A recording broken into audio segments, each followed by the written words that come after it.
going live on YouTube right now? Well, it's preparing the live stream. So just a second and we'll be live. And we'll get started with the presentation.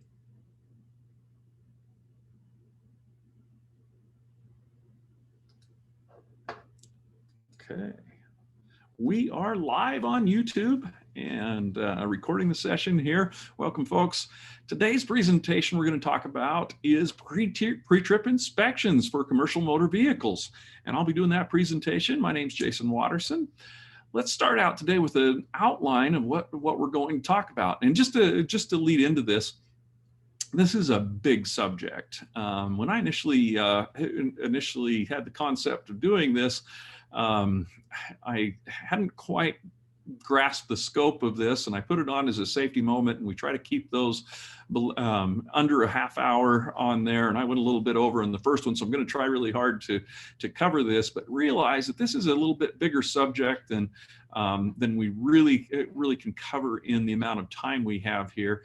And I probably won't get into the minutia, just those fine details of specifics on types of vehicles and some of those things, just because of the sake of time here and the wide variety of vehicles that we have.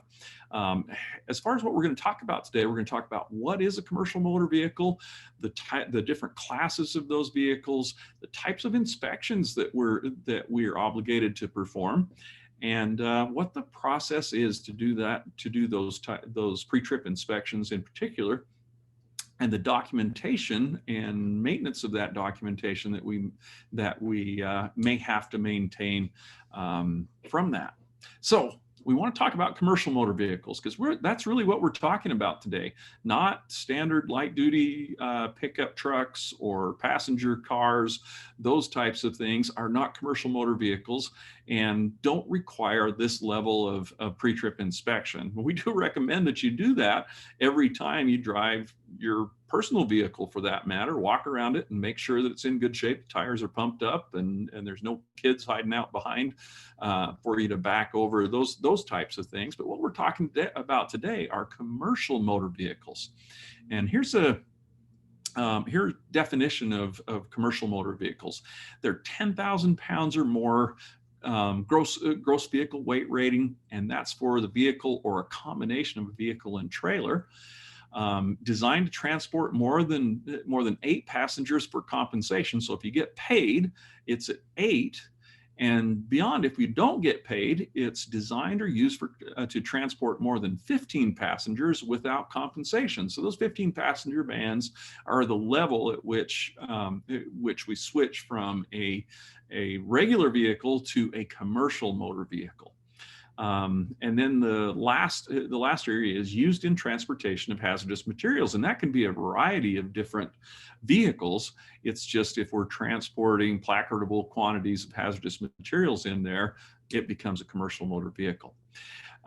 When you get a CDL license, you get that license for a different class, for different classes of vehicles, and they're divided into 3 main classes that we look at. There's actually, I think there's 8 classes that they look at in total, but when we look at CDLs, we look at class A, B, and C. So class A, if you have a class A CDL, that is for combination vehicles greater than 26,001 pounds. This is the traditional tractor trailer or semi truck.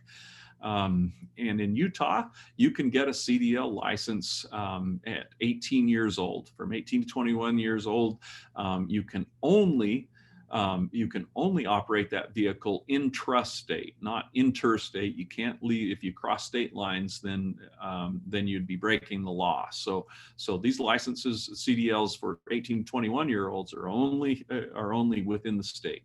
Class B are the vehicles that a big percentage of the people that are on this webinar may be driving. These are like dump trucks, 10-wheelers. These are heavy, straight vehicles greater than 26,001 pounds, or towing another vehicle, a trailer, less than 10,001 pounds. So once again, they can 18, 21 1-year-olds can drive in Utah. Class C vehicles, This is a single vehicle less than 21,000 pounds or towing less than 10,001 pounds, but only if it's designed to transport 16 or more people. So these would be like those buses, or it's placarded to carry hazmat. And for a Class C license, you have to be 21 years of age to get that CDL. All right, so one of the challenges that we have in presenting this subject is you drive a big variety of vehicles. I mentioned the dump trucks, and that you have, we have a lot of people that drive, to do snow removal, push snow, haul gravel around. But we have a lot of members of the trust as well that are hauling people. They use, a bus like you have out at the airport, or we have others that are in sewer districts, and they're using a jet truck or a vac truck or something like that falls into the category of a commercial motor vehicle, but it's different than what we deal with. A certain number will be driving a Class A, a semi truck. But we probably don't have a big number of those within the trust membership. That's a challenge because these inspections need to be specific to the type of vehicle that we're operating. All right. So why do we do inspections? Well, number one, of course, is for safety. Safety is the most important reason to inspect any vehicle and any piece of equipment that we're operating, is to make sure it's in safe operating condition. Compliance is obviously a part of that because we have legal obligations to do these inspections. We have legal obligations to operate safe vehicles out there. And along with that comes the risk management side of things. We need to show that we have been reasonable and prudent in our management and operation of our vehicles. If we ever get into an accident, we want to be able to show that we have done the right thing today and yesterday and for a long time, so we can prove that we have done a good job in managing that. And that can help us at the trust to defend you when you have an accident, and you're being sued for one thing or another. What types of inspections do we look at? There are two basic types. There's an annual or periodic inspection is how it's named in the standards. And then there's the frequent inspection, which are like the pre-trip inspections that you all came to this presentation to see. All right, so the annual inspections, this is the quote unquote state inspection. Every commercial motor vehicle must be inspected every 12 months by a qualified inspector who has training or certification to inspect and maintain commercial motor vehicles. So with this is the in-depth dive in, check, measure, all of those things that we have to do to state specifications, and you'll have a report from that, and or a decal, a sticker that goes on your vehicle to say that it has had that annual inspection. Okay. And then what y'all came for was the frequent inspections, our pre-trip inspections. So here's the requirement from the standard. A driver must be satisfied that all commercial motor vehicle equipment is in safe operating condition before operating. In addition, drivers must complete a report that identifies the vehicle and list any defect or deficiency discovered by or reported to the driver, which would affect the safe operation of the vehicle or result in its mechanical breakdown. All right, so every one of you out there that has a CDL has the obligation to perform this inspection prior to operating that vehicle. You may or may not be required to have a report. Kind of depends on what type of transportation you're doing. We ask the question: is it pre-trip? Is it post-trip?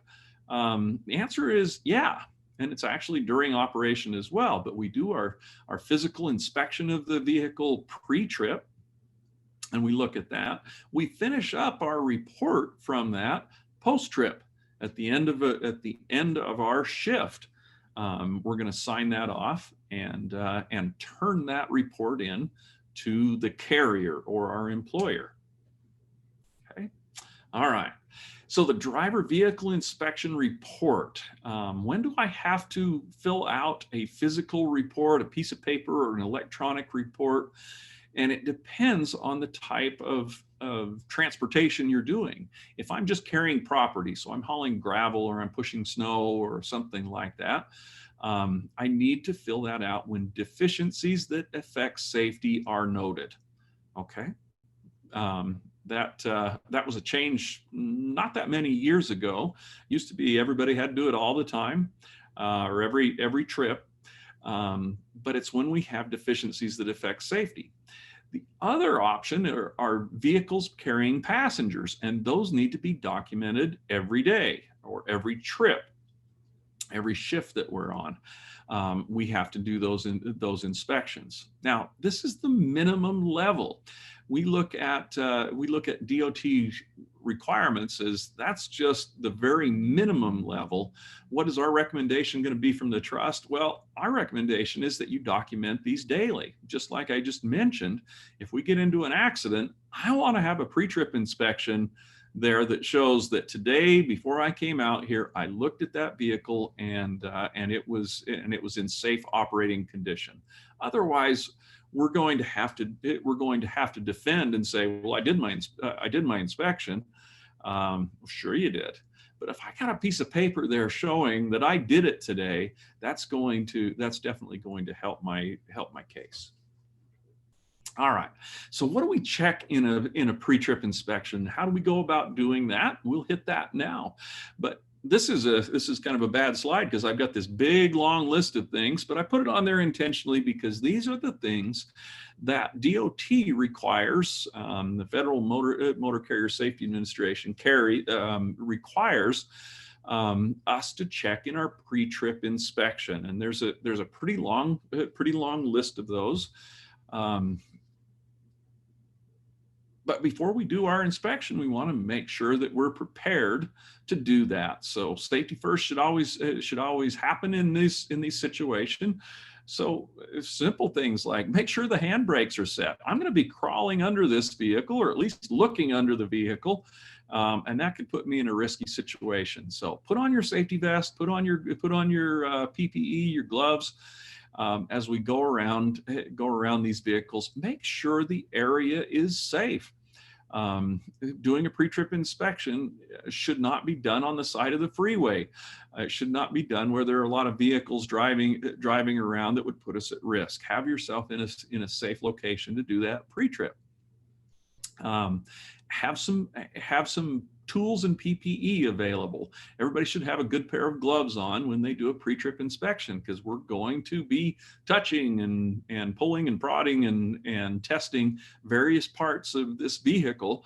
And so have some good leather gloves or other types of gloves on that will protect you from the hazards that you've got there. You should have a rag. You should have a hammer to wax some tires. The rags to wipe off the dipstick and if we find any drips or anything like that, we'll have that rag for those things. As we look at our vehicle, there's kind of a general theme that we go through, and these are the words that we should be looking at as we look at each of the items. Is it present? Is it secure? Is it undamaged? And is it functional? Does it do the job that we're asking it to do? And if any one of those is no, well, it's not secure. The clip that holds this thing in place has broken. Well, that's a defect that needs to be listed and needs to be taken care of. All right. So how do I perform a driver vehicle inspection? One I would recommend is to use a routine. Do it the same way every time. There are a number of reasons to do it that way, but one is so we catch everything. Two is it works a lot better if I do all of my motor checks before I start it up, because if I start that vehicle up and it's been running, it's going to be hot, and it's not going to be safe for me or very comfortable for me to do that job. But one thing that can help with that is to use a form. where if I've got a checklist that I can go down, and many of these that are available out there are done in that specific order to help you do the pre-trip right. Realize that pre-trips take time. You need to plan ahead for that time.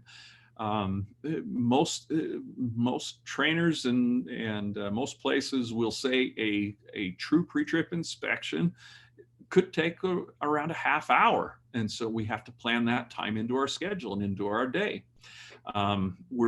If you're a professional driver, that is part of your responsibilities, and you need to plan that into what you're doing.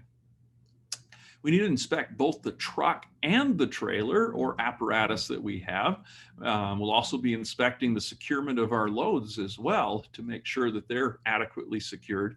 What if I'm driving a tractor trailer and I end up pulling various different trailers during the day? Do I have to do a pre-trip on each one of those? And the answer is yes. You can document those pre-trips on your initial form. But if I go to a different power unit or tractor, I'll have to do a separate pre-trip inspection and form for that second tractor. As you do this, this is a hands-on inspection. We're going to grab a hold of belts and hoses and various things. We're going to check the fluid levels, all of those things. This is a hands-on thing. And so we're going to verify that everything is how we expect it to be. We want to have our lights on so we can check those as we're doing our walk around. It never ceases to amaze me how many semis I see in all the driving that I do that are missing their headlight. They're missing one headlight. I'm like, how do you manage that if you're doing your pre-trip and if you're driving through ports of entry? But that's a pretty regular occurrence that I see where not maybe just a little marker or a clearance light on the top of a vehicle is out, but the actual headlights are out. We're going to take a look under the hood as one of our first items on our pre-trip inspection. We'll tip that, in many of these trucks, we can tip that hood forward and it gives us a really unobstructed view of lots of things, not only the engine and the components of the engine, but also the steering and suspension parts for the front of the vehicle, as well as the front tires in many cases. So as I get into that engine compartment, I'm going to look at each separate component and each separate system, from the air intake to make sure the air cleaner housings are secure. Remember those words that we looked at. We want to make sure that they're present, secure, undamaged, and functional. So look at each one of those things. Check the fluid levels. Look for the oil, power steering fluid, automatic transmission fluid if it's an automatic transmission, coolant, washer fluid, DEF. Any of those things that are in there, we should check and verify that it is up to the appropriate level, not over full. Look at the condition of the fluids as well. If they're off color, if it's not what we expect, then that's a defect that we need to look at. Look for leaks, drips, those types of things. Look under the vehicle for anything apparent that might be leaking. We want to check our steering and front brakes at this time. We can see a lot of stuff from that whole steering system from having the hood open. I can see if the parts are in place. You look at your tie rod, one or two of your tie rod ends, and you can see is the nut in place that holds that together. It's one of those castle nuts, and is there a cotter pin that holds that nut from backing out? And same thing on the rest of that system as well. I can look at the U-bolts and various things that hold the suspension system in place. And once again, don't hesitate to get a hold of things. It doesn't look right, get a hold of it. I want to make sure the filler caps and everything, dipsticks are replaced and everything is tight. Check hoses and belts. Look for cracks. Look for Look for when you look at a belt, grab a hold of the belt and pull it. You shouldn't be able to pull that more than about 3/4 of an inch in any direction.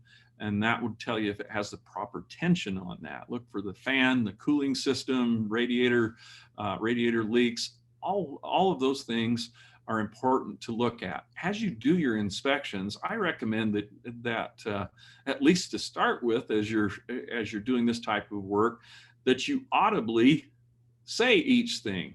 I'm looking at the radiator, the cap is in place, the radiator reservoir is up to the full line, just something like that, where I'm actually saying the things that I'm checking. That will help you not only check everything, but also to know what the terminology is. What's the name for that doohickey right there? That's the drag link that goes back from the pitman arm on the steering system. And so we learn each of those parts as we go along.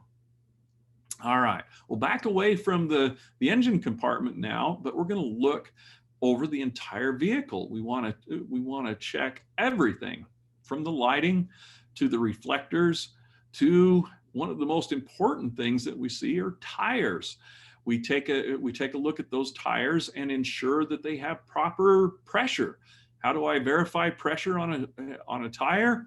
Well, traditionally it's been you go out and whack them. You have a hammer or a big stick that you whack them with, and if they bounce back well, that's a pretty good indication that I've got enough pressure there. But I would probably suggest that we need to look at those with a pressure gauge, tire pressure gauge, at least on a regular basis, periodic basis, to make sure that we're in the right ballpark as far as our pressure goes.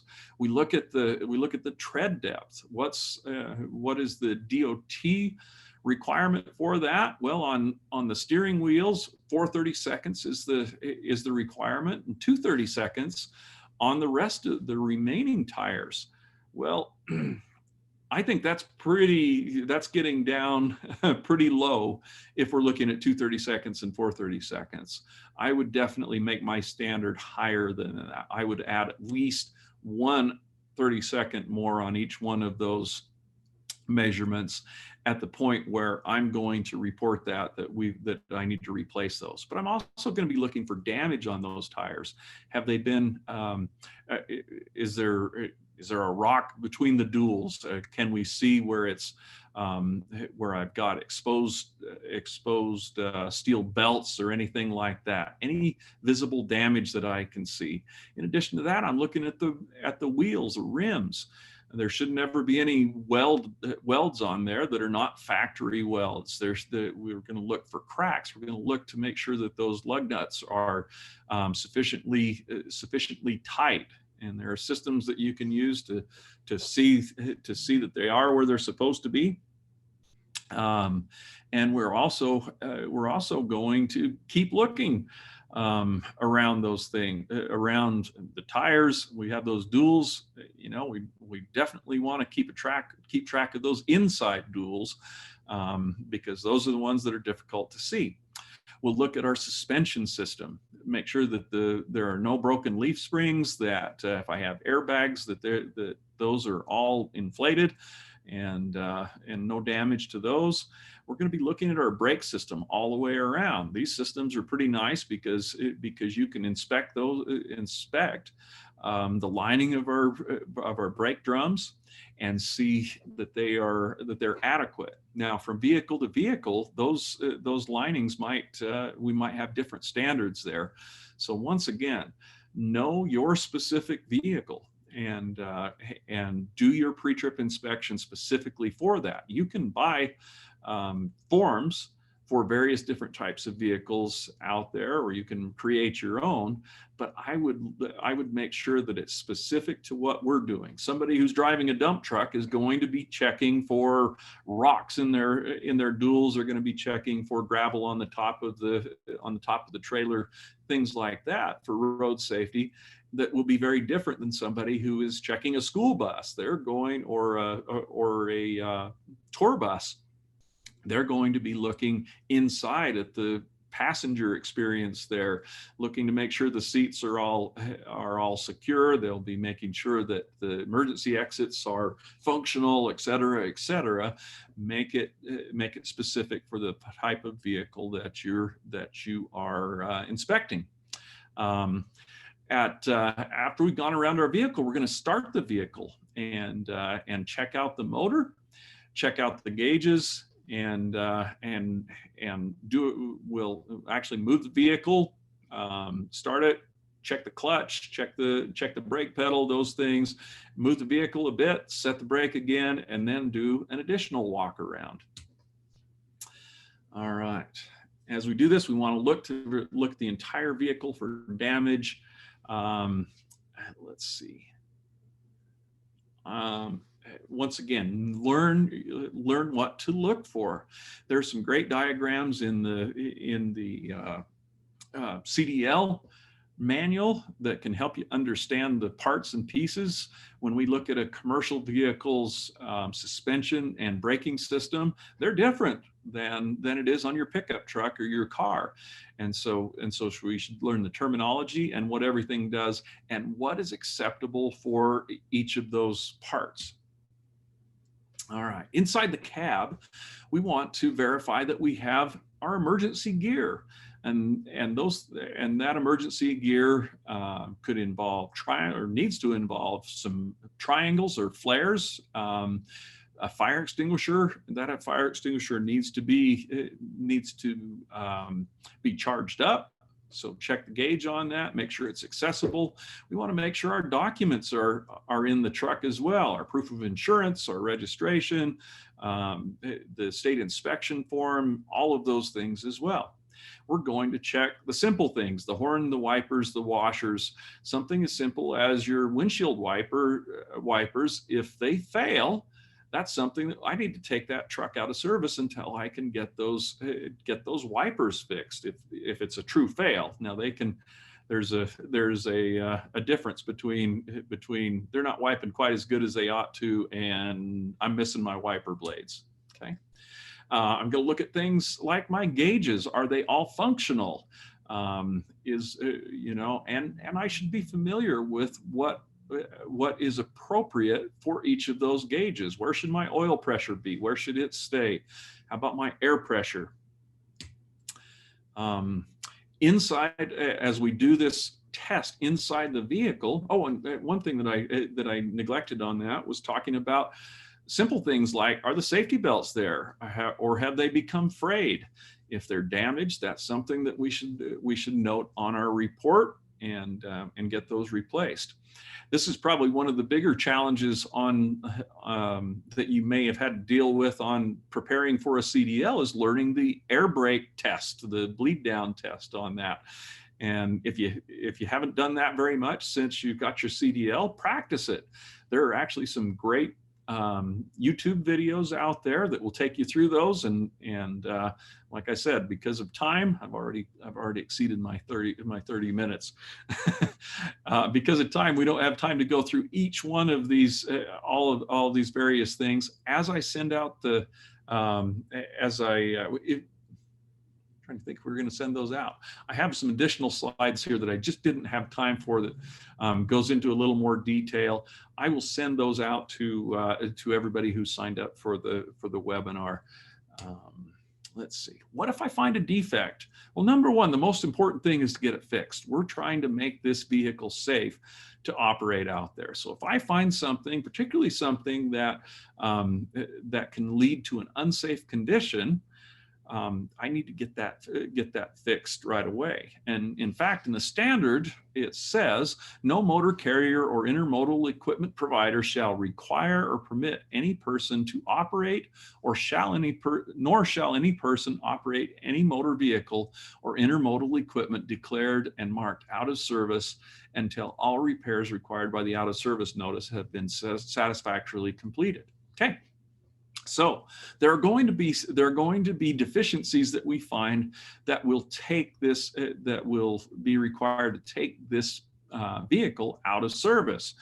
What are those? There's a whole list. It's Appendix G in the standard of 360. 396. I kind of lost my numbers there. This is Appendix G. But think about this. What out there, what of the list of things that I'm checking would be a red tag item?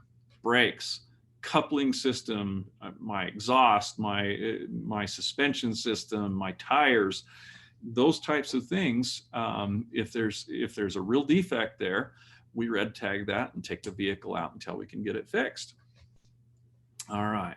We should also be doing operating checks as we're out driving this vehicle. Pay attention to things, what your instruments are doing, your air pressure, temperature, all of those types of things, but also pay attention to how does this vehicle sound?